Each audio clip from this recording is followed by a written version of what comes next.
Assalamualaikum warahmatullahi wabarakatuh. Perkenalkan, nama saya Nadia Inana dengan NIM 666122098, mahasiswa kelas 5D dari jurusan Administrasi Publik Untirta. Video ini saya buat untuk memenuhi tugas UAS mata kuliah kepemimpinan yang diampu oleh Ibu Junmana. Dalam video ini, saya akan membahas dan menjadi narator untuk salah satu tokoh perempuan yang luar biasa yang menjadi panutan di bidang kepemimpinan. Mari kita simak bagaimana tokoh ini menunjukkan gaya kepemimpinan yang inspiratif dan berdampak besar baik di tingkat nasional maupun internasional. Selamat menyaksikan.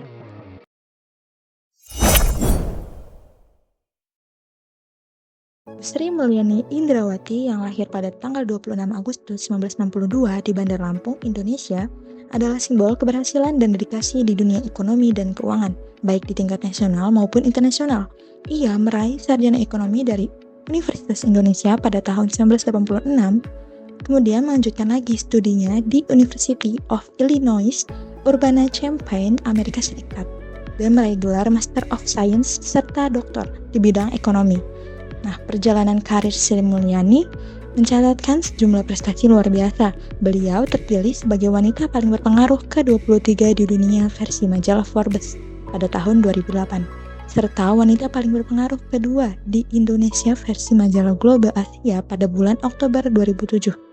Tak hanya itu, Sri Mulyani juga mendapatkan penghargaan Menteri Keuangan Terbaik 2006 dari majalah Euromoney dan di tahun yang sama terpilih lagi sebagai Menteri Keuangan Terbaik di Asia oleh Emerging Market Forum. Di Indonesia, Sri Mulyani menjabat sebagai Menteri Keuangan pada dua periode. Periode pertama yaitu tahun 2005 hingga tahun 2010 dan kembali lagi pada tahun 2016 hingga sekarang.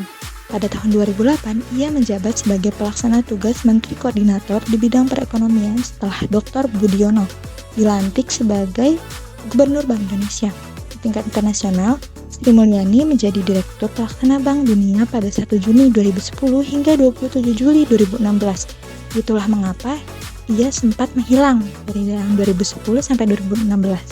Nah, pada tanggal 27 Juli 2016, Sri Mulyani kembali dilantik oleh Presiden Joko Widodo sebagai Menteri Keuangan dalam Kabinet Kerja. Keberhasilan Sri Mulyani tidak hanya diukur dari jabatan-jabatan bergengsi yang ia emban, tetapi juga dari penghargaan internasional yang diterimanya. Pada Desember tahun 2018, ia terpilih menjadi Best Minister in the World pada World Government Summit di Dubai. Di tahun yang sama, pada Oktober 2018, beliau juga menerima penghargaan sebagai Finance Minister of the Year East Asia Pacific dari Global Markets saat berlangsungnya IMF World Bank Group Annual Meetings di Bali pada 2019. Sri Mulyani kembali dinobatkan sebagai Menteri Keuangan Terbaik di Asia Pasifik oleh majalah Finance Asia untuk 3 tahun berturut-turut, yakni tahun 2017, 2018, hingga 2019. Di luar dunia politik, Sri Mulyani juga aktif dalam organisasi sosial. Ia menjabat sebagai Co-Chair of the Pathways for Prosperity Commission on Technology and Inclusive Development bersama Melinda Gates, serta Co-Chair of the World Economic Forum on ASEAN, dan duduk di Board of UNICEF's Generation Unlimited Initiative. Pada Agustus tahun 2019, Sri Mulyani terpilih sebagai Ketua Ikatan Ahli Ekonomi Islam Indonesia periode 2019 hingga 2023.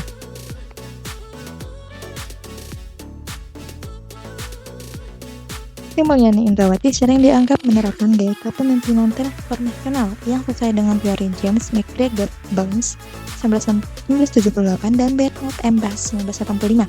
Hal ini terlihat dari berbagai karakteristik yang ia tunjukkan dalam kepemimpinannya. Pertama, ia memiliki visi yang jelas dan kemampuan untuk menginspirasi. Melalui reformasi fiskal di Indonesia, Sri Mulyani memimpin dengan visi menciptakan kebijakan keuangan yang transparan, akuntabel, dan berorientasi pada pembangunan jangka panjang. Dalam program reformasi perpajakan, misalnya, ia fenomena kenaikan harga berbagai barang dan jasa secara terus-menerus disebut inflasi. Perekonomian pada dasarnya membutuhkan inflasi dalam tingkat tertentu dan wajar untuk dapat tumbuh. Dan masyarakat untuk mendukung Namun, inflasi yang terjadi meskipun kebijakan tersebut terkadang tidak populer. Kedua, ia mendorong pemberdayaan pegawai dan pelibatan bawahan dengan menciptakan sistem kerja berbasis meritokrasi di Kementerian Keuangan, memberikan pelatihan kepada pegawai, dan memanfaatkan teknologi untuk meningkatkan efisiensi. Pemberdayaan ini membuat pegawai merasa dihargai dan lebih termotivasi untuk berkontribusi dalam mencapai tujuan kementerian. Ketiga, Sri Mulyani dikenal sebagai komunikator yang efektif. Ia sering menggunakan berbagai forum, baik nasional maupun internasional, untuk menjelaskan kebijakan ekonominya. Dalam konferensi pers atau rapat kerja dengan DPR, ia secara rinci menjelaskan alasan dibalik kebijakan seperti penghapusan subsidi BBM dan pentingnya reformasi fiskal, menciptakan kepercayaan dari bawahan dan masyarakat. Terakhir, ia mampu menghadapi tantangan dengan inovasi. Selama pandemi COVID-19, ia memimpin langkah-langkah adaptif seperti penyelesaian anggaran melalui refocusing untuk mendukung kesehatan dan bantuan sosial, serta menerapkan kebijakan restrukturisasi utang bagi UMKM.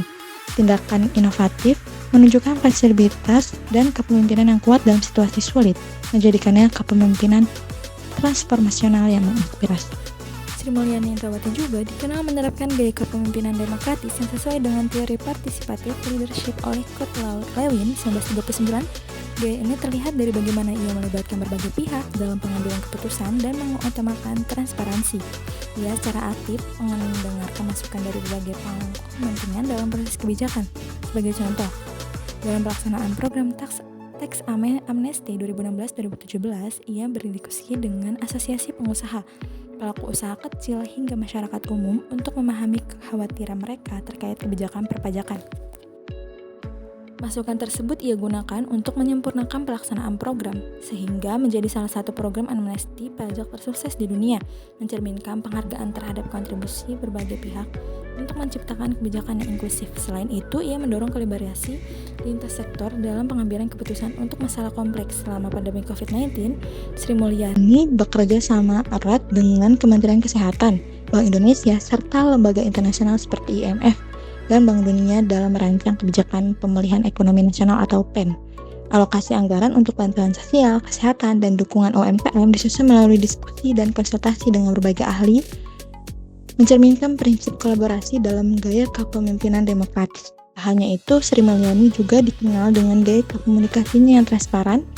Dalam rapat kerja dengan DPR, ia secara terbuka memaparkan kondisi fiskal, tantangan ekonomi, serta alasan dibalik kebijakan yang diambil, memberikan ruang untuk diskusi dan kritik. Transparansi ini menciptakan suasana kerja yang inklusif, di mana semua pihak merasa dihargai dan dilibatkan, memperkuat kepemimpinannya sebagai pemimpin demokratis yang efektif.